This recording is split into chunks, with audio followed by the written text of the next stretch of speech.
Hey family, I hope you're having a wonderful Wednesday to your amazing week. The Lord is good.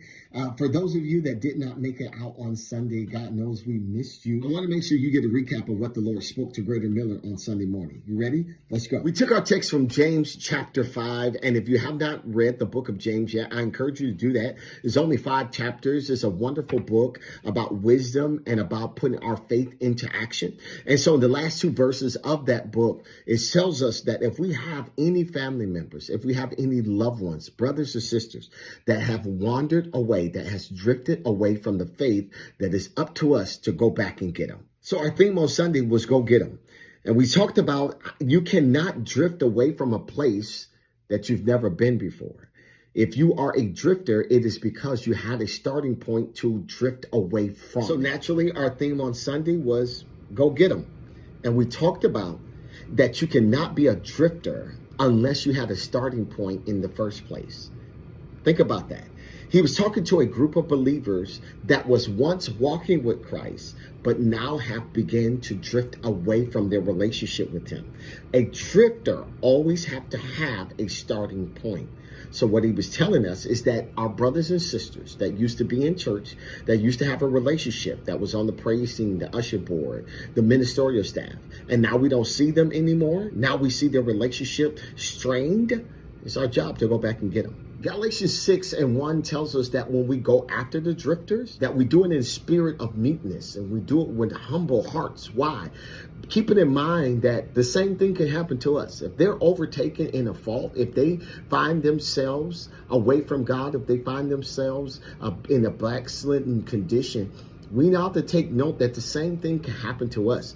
So we don't come with arrogance and we don't come with self-righteousness, letting them, telling them to come back into the fold, but we come humble, knowing that, hey, I've been here before. I've drifted before, but I'm letting you know I'm not going to let you drift away by yourself. Last but not least, fam, I'm going to give you the 3 stages of drifting that is important for you to make sure that you're not only checking your family members and your friends, but you look in the mirror and check for yourself. The first sign of you drifting is that you're no longer intentional.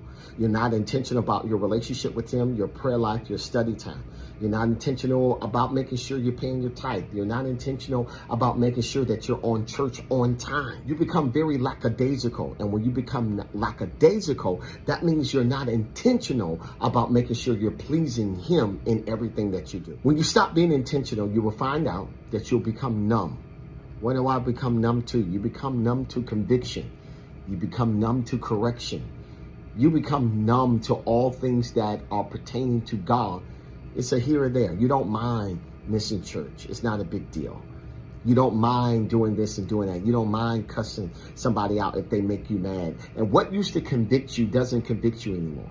What used to condemn you doesn't condemn you. And the person that used to can correct you can no longer say anything to you. Your heart has become hardened and you become numb. Lastly, what we found out is that you begin to isolate yourself. You'll begin to pull away from the saints. You'll begin to pull away from your environment that speaks any type of life to you. And you'll begin to get by yourself. And what we found out is that if the devil can get you by himself, he can get you to listen. I'll say that again. If the devil can get you by himself, he can get you to listen and try to void out everything you know that God has spoken about you and put inside of you lies that he speaks to you, but may please you or may soothe you during that time. So those are the things we learned in James chapter 5, speaking about go get them. And so we want to make sure that we find any brothers and sisters that are out there, that we don't leave them out there, but we go back and get them. And then ourselves, that we look in the mirror and make sure that we don't find ourselves drifting while we're trying to save someone else. Listen, I hope that you enjoy the rest of your week. I'm looking forward to seeing you. I pray that I will see you Saturday at 2 o'clock at Greater Mitchell. Greater Miller, you know I love you. Until next time, may the Lord bless you. May the Lord keep you is our prayer.